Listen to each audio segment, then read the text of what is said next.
When her husband abandoned her for another woman, Becky was left with the responsibility of two children and an endless pile of bills. She later found love again, but alas, the unexpected happened. His daughter, Janet, became the great obstacle. You want to know who blinked first? Then sit down and watch. Becky was a 34-year-old Nigerian woman living in Lagos. She lives in a rented apartment in one of the suburbs of Lagos with her two teenage children. The children, Igo and Kewe, were the jewels of her eyes. She does not joke with them and does not joke with their welfare. She ensures they are always well fed so that they can look healthy. She will go to any length to ensure their welfare, even at the expense of her own well-being. She makes some little money from some small business which she does here and there. Though the income from these businesses were not enough to foot her bills, she continued to manage the situation. As she will always say, it go better. One day it go better. Whenever it was time to pay her house rent or school fees for the children, she had to really hustle, and the whole thing was beginning to weigh her down. Her daily life starts very early in the morning at about 5 a.m. She had to wake up this early on daily basis if she must prepare her children to board their school bus, which comes around at about 7 a.m. When preparing their meals, she will prepare the one they will eat in the morning plus the one they will have as lunch at school. She also had to guide them when putting on their school uniforms. These activities, which she does daily, were not easy, but as a single mom with little means, she had to do those things herself. She would have loved to hire a help to assist, but her little means will not allow her. Like she will tell you, frog like to box so, but always say a hand too short. Meaning that she would have loved to do it.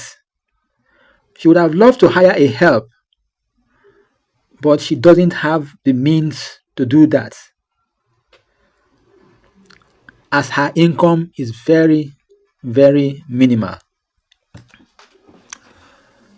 Though she had continued to maintain a warm and friendly face, but behind that mask of warm smiles are a tale of pains and struggles. People will not know the level of agony behind that mask unless they get very close. Even at those close quarters, one has to be very inquisitive before you can see the pains behind those beautiful smiles. While she was doing her national service year after her university education, she met Bayo and they began to date. Bayo too was also doing his service year in the same vicinity. He was very caring and immediately swept her off her feet with the love he showered on her. She would never have believed that Bayo would later become something else. Within 1 year after the service year, they got married. She was a very good hustler and was doing stuff to get some money and maintain a very reasonable lifestyle. Because of the type of money she was making from her business, she did not bother to look for a job in the salaried world. She really did not like being tied down by any particular job. She therefore decided to continue to do stuff here and there and make monies that would take care of her expenses. She was therefore not disappointed initially when Bayo began to show his true colors.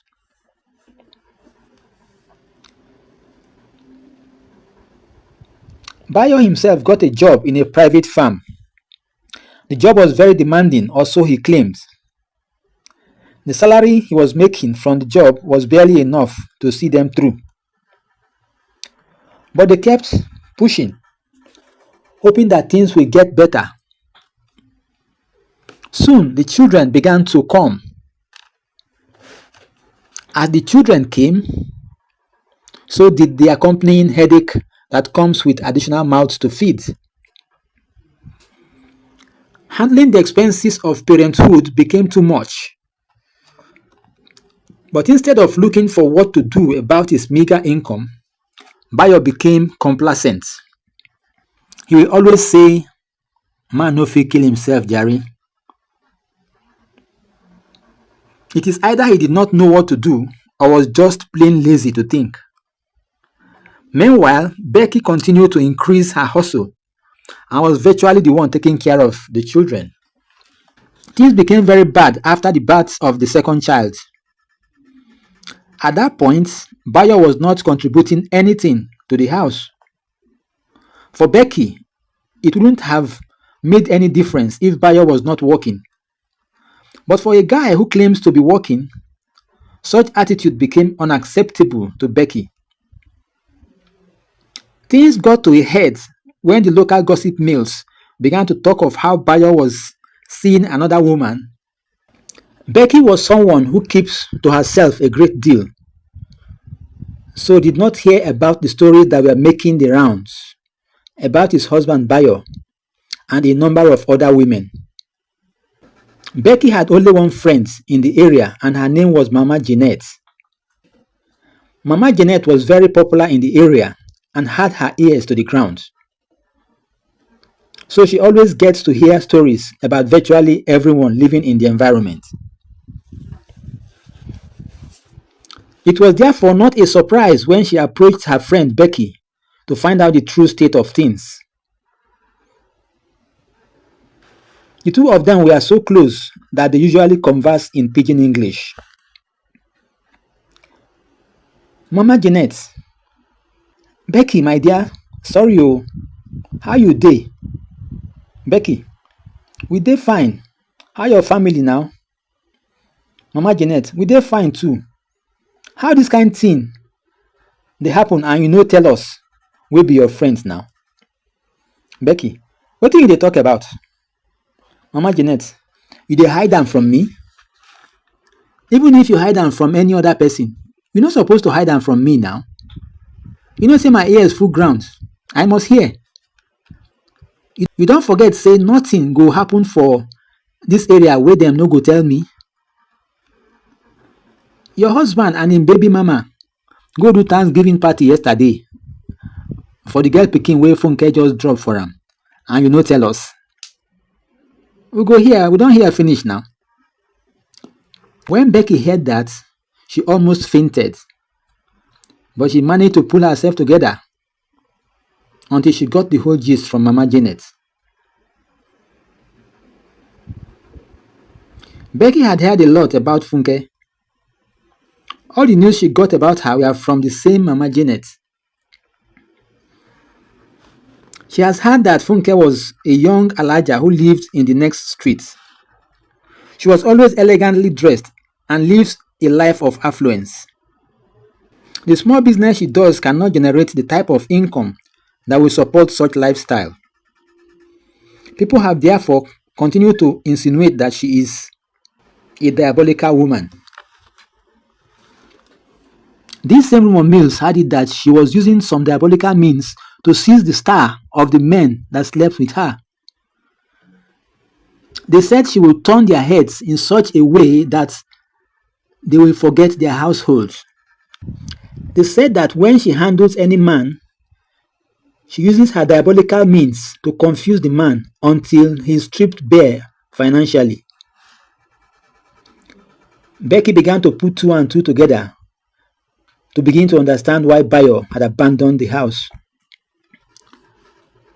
When Becky confronted Bayo about what she had, Bayo fled up and began to query why she was snooping into his personal life, as if they were not a husband and wife. Bayo had not spoken to her like that before. She was therefore surprised with the response she got from Bayo. Bayo became very scarce at home and hardly brings any money home for the family's upkeep. It was very obvious that he had gone into wrong hands. For close to 2 years, Becky tried all she could to get Bayo back to his senses, but all the efforts were in vain. Becky was therefore not surprised when Bayo sued for divorce. She told herself that she wasn't going to be an obstacle to his happiness. If a divorce will make him happy, then let him have it. The divorce later took place, and she had not seen Bayo since then. Bayo did not even bother to see his children for once. But that did not bother her, as she was already living like somebody without him anyway. Bayo quickly married Funke, and that was the last time she heard of him. Each night, Becky will bring out all her bills and continue to stare at them. The mere sight of those bills is enough to give anybody malaria, or so she thought. She kept praying over them, telling the Lord to show her how she can take care of those bills. Other times, she will simply make a request of the Lord, asking him to send someone to help sort the pile of bills. She looked at the children, lying innocently by her side, completely oblivious of the very dire situation she had found herself. She thought about their father, wishing she had listened to her parents. Her mother, particularly, was not in support of their marriage. The mother could not specifically say why she took that position, but will always narrow it down to a mother's instinct.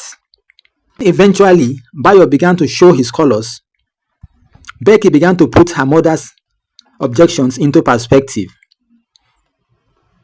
But that is late now. You don't begin to cry when the milk is spilled. At that point, there is nothing one can do about it. She continued to pray and hope that the Lord will show her what to do. She did not for once lose hope. She was not a very religious person, but had been told that if one knocks, the door will be opened for that person. Hence, she had continued to knock through prayers, hoping that that mysterious door will soon be opened. While she was sitting there, she began to lose her sense of consciousness. Eventually, she fell asleep, sitting on the chair, with a pile of bills still on the table. While she was sleeping, she dreamt about the bills still on that table. In the dream, she saw that the pile of bills was much more than what she had in real life. The only good thing about it was that the bills were being removed one by one by a hand, shining very bright in color, at times brighter than the biblical account of the face of Moses when he descended from Mount Sinai after speaking to God. She was jolted out of the dream by the sound of the alarm clock, which always wakes her up by 5 a.m. She jumped to her feet and went on to prepare for the day. Since graduating from the university with a BSc degree, Becky had not used the certificate to apply for any paid employment. She has heard that getting involved in such jobs have a way of making you mortgage your future into the hands of employers of labor. She has heard her father lamenting about how diligent he was working for an organization for 35 years. how all his lofty plans were forgotten in the course of working loyally and diligently for the organization. He only realized himself when he was told that it was time for retirement. At that point, he discovered that he had hardly fulfilled 30% of his plans.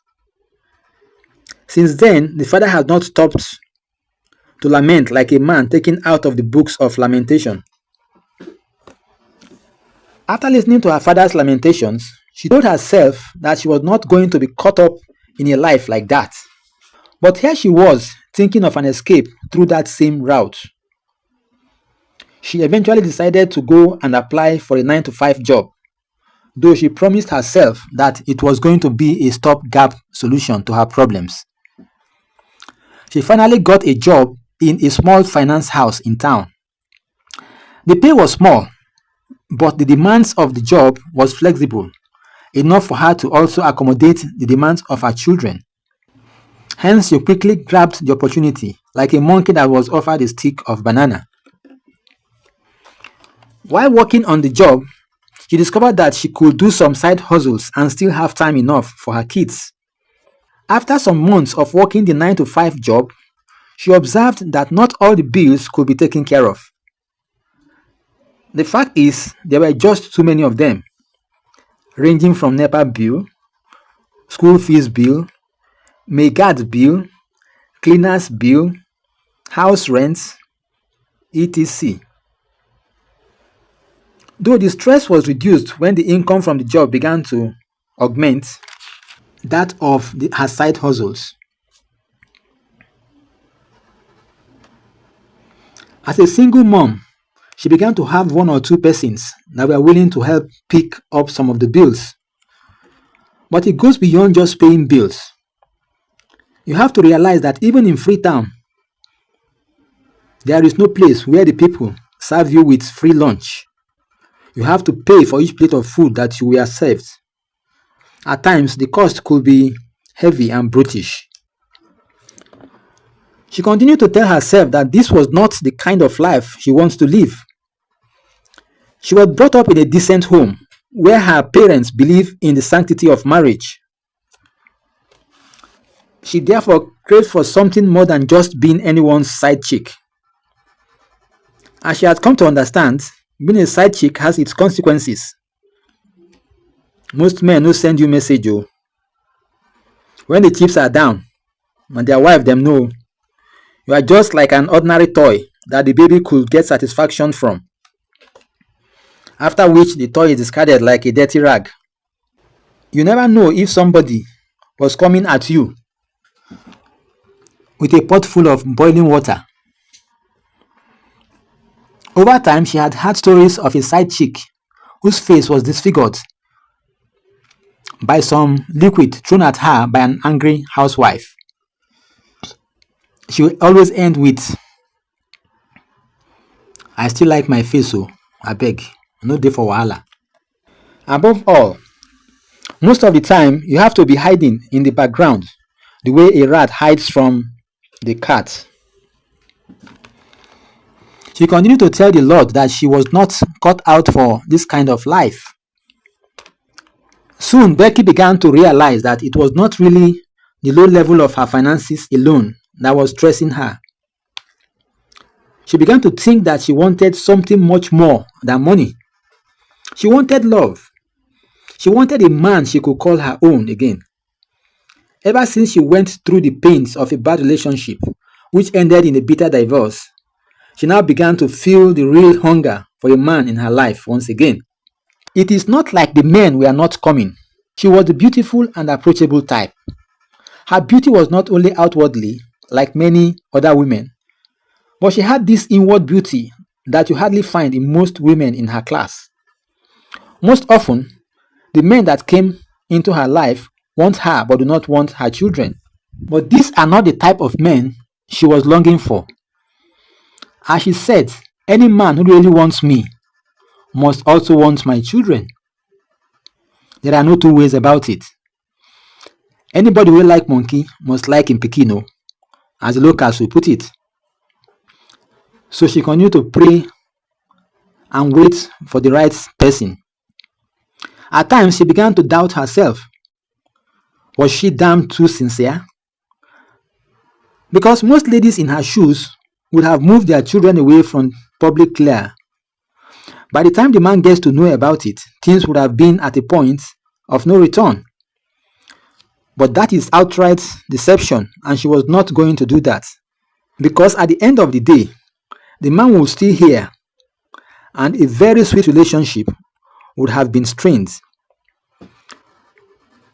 From the part of the world where she came from, one divorce could be tolerated, but a second one may not speak well of the individual concerned. So she kept her cards wide open. One Sunday, she went to church with her children. Their church was some distance away from home. The church activities became unusually long, and she had to go because the children were becoming hungry and restless. She was not into buying cooked food outside the home, as most of her purchases had to be budgeted for if she must keep her sanity. She and the children were standing at the bus stop waiting for a bus that would take them home. On Sundays, not many of such buses were usually on the road because the passenger level was really low. So why would any bus operator waste their fuel working on days like that? So they had to wait. While they were waiting, a very neat car pulled out of the church gate and began to drive towards their direction. The car initially drove past them but stopped a few distance away from them.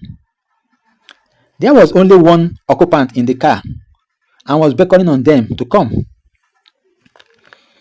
She thought in her mind,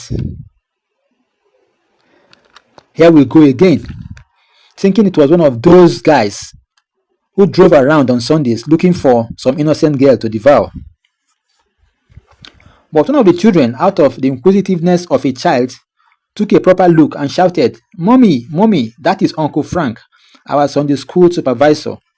Her first line of thought was that they may have forgotten their books in the Sunday school class, and the supervisor wanted to return it to them. So she asked the boy to go and see what it was. The boy came back and told her that the man wants to give them a ride to their house. "Stop it, I beg. How did your Sunday school supervisor know where we are going to?" "Well, nothing spoiled," she said. "Let's go." Becky was not used to accepting lifts from strangers, but considering that the car came out of the church and her children knew him, she accepted to do the journey in his car. The man introduced himself. "I am Frank, but the children in Sunday school call me Uncle Frank. How are you doing?" "I am Becky. How are you too? I decided to stop and give you a ride home when I saw you standing at the lonely bus stop. I realized that it may be a little difficult getting those buses today, being Sunday. The buses don't come easy on Sundays. I will take the Celeste Street axis as the Wilberforce roundabout has been blocked for some repairs. We will therefore easily get you home through that route. I hope you don't mind." Becky answered with some queer look on her face. "I don't mind really. What bothers me is, how did you know my place?" By now the children had dozed off, having spent such a long time in the church premises. "Well, most of the time, I try to keep myself informed about a few members of the congregation, especially when I have a special interest in those persons. I hope I have not touched a sore spot," noticing the small frown that developed on Becky's face. "Do we assume that you have been paid to spy on church members?" Uncle Frank answered, "No. I just took interest in a few persons and did some checks on them. That's all." Becky replied, "Okay, let's take it on the face value. What did you discover and why were you so interested in a few persons, but of particular concern, me?" "Well, let's just say I saw some internal beauty in a few persons. Once I see that, I decide to know more about them." That was when Becky's pretty face lighted up a little. You have still not told me what you discovered. But they were already in Becky's place before you could respond, and the children have at this point woken up. Uncle Frank replied, "Let's just say I will let you know. Have a great day." He then drove off. Becky still remained puzzled. How did he know about me and why? The next day, Uncle Frank was on the line to Becky. "Please, can we meet tomorrow at your convenience? I will come and pick you up anytime." "Hello, Uncle Frank. Is that you? Thanks for that ride. We were virtually stranded." But, Becky stammered, "How did you get my number? Or one of those clandestine jobs again?" "Let's just say I got it for the better. Would 2 p.m. Saturday be okay?" Once more, she was caught off guard. Though she really does not have anything doing on Saturdays, but this request was just coming at an unexpected moment. Somehow she managed to respond, okay, okay. And that was how it started. Uncle Frank came along as a very caring man. He admired Becky's courage and determination to see her children get a better tomorrow. Uncle Frank came across as a very responsible man who wants to have a serious relationship.